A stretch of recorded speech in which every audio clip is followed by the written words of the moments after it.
नमस्कार साथियों, कुछ बात करें यूट्यूब चैनल पर आपका फिर एक बार बहुत बहुत स्वागत है। आज हम बात करेंगे समान नागरिक संहिता की। कुछ लोग इस बात को उठाते रहते हैं कि सभी नागरिकों के लिए, हमारे देश में जो लोग भी रह रहे हैं वो किसी भी धर्म या संप्रदाय के हों, उनके लिए एक ही कानून लागू होना चाहिए। तो समान नागरिक संहिता जो है वह विवाह के संबंध में, तलाक के संबंध में, विरासत के संबंध में और गोद लेने के संबंध में एक ही कानून बनाए जाने का प्रावधान करती है। संविधान के अनुच्छेद 44 में सरकारों को इस बात का अधिकार दिया गया है कि वो सब पूरे देश के नागरिकों के लिए एक ही कानून बनाए जाने का प्रयास करें। और ये जो अनुच्छेद 44 है, ये हमारे संविधान के नीति निर्देशक तत्वों में से एक है। तो साथियों, किसी देश में सभी जाति और धर्म के लोगों के लिए, उनकी गतिविधियों के लिए अगर एक ही कानून बनाया जाए तो इसमें गलत क्या है? समान नागरिक संहिता किसी भी व्यक्ति, किसी भी संप्रदाय के लोगों की धार्मिक गतिविधियों में हस्तक्षेप नहीं करती है। किसी भी नागरिक को उसके धर्म के पालन करने से नहीं रोकती है। फिर अगर इसको एक समान नागरिक संहिता सभी देश के नागरिकों के लिए बना दी जाए तो इसमें आपत्ति का कोई बात नहीं है। हम लोग कहते हैं कि हमारे देश में विविधता में एकता है। आज विविधता में एकता है कि नहीं है, इस बारे में संदेह हो सकता है और हम लोग बहुत विचार और विमर्श कर सकते हैं। लेकिन अगर विभिन्न धर्मों को मानने वाले लोग, विभिन्न संप्रदाय के लोग एक ही कानून का पालन करें तो हम निश्चित रूप से दावे के साथ इस बात को कह सकेंगे कि हमारे देश में विविधता में एकता है।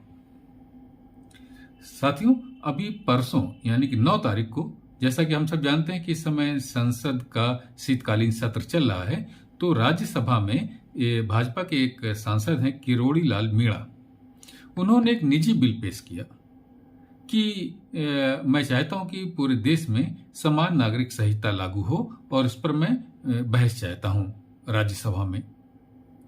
ये बिल उनका निजी उन्होंने पेश किया, इस सरकार की तरफ से नहीं था। उन्होंने निजी बिल पेश किया, लेकिन जैसे ही उन्होंने ये बिल पेश किया तो विपक्षी दल सभी मिल करके शोर मचाने लगे, हंगामा करने लगे और विरोध करने लगे कि इस बिल को अगर पास कर दिया गया तो अल्पसंख्यकों के अधिकारों का हनन हो जाएगा।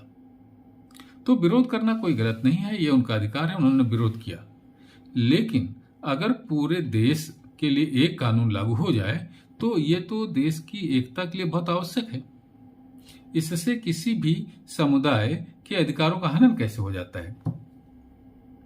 लेकिन वो सब विरोध कर रहे थे। तो कल के अखबारों में यानी 10 तारीख के अखबारों में इस बात को अच्छा खासा कवरेज दिया गया है। तो चलिए हम लोग देखते हैं कि अखबारों में कवरेज किस तरीके का दिया गया है।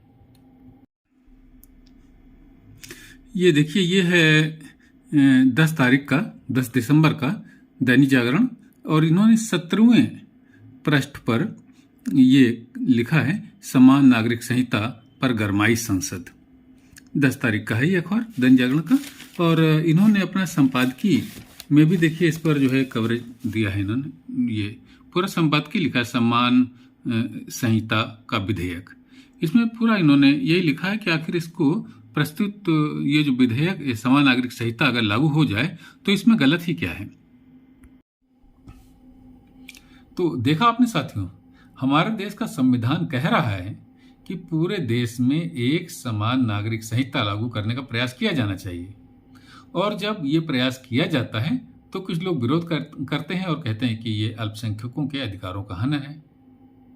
जो कानून देश की एकता को मजबूत करता है, वह देश को कमजोर करने वाला कैसे हो गया? किसी के अधिकारों का हनन करने वाला कैसे हो गया? ये विरोध और ये हंगामा समझ में नहीं आता साथियों। खैर, आप भी इस पर विचार करिए। और आज की परिचर्चा में बस इतना ही। कल किसी और मुद्दे पर आपसे बात करूंगा। आपसे अनुरोध है कि हमारे इस चैनल को लाइक कीजिए, अपनी टिप्पणियों से हमें अवगत कराइए, और अगर इसको सब्सक्राइब ना किया हो तो सब्सक्राइब जरूर कीजिए। जय हिंद, वंदे मातरम।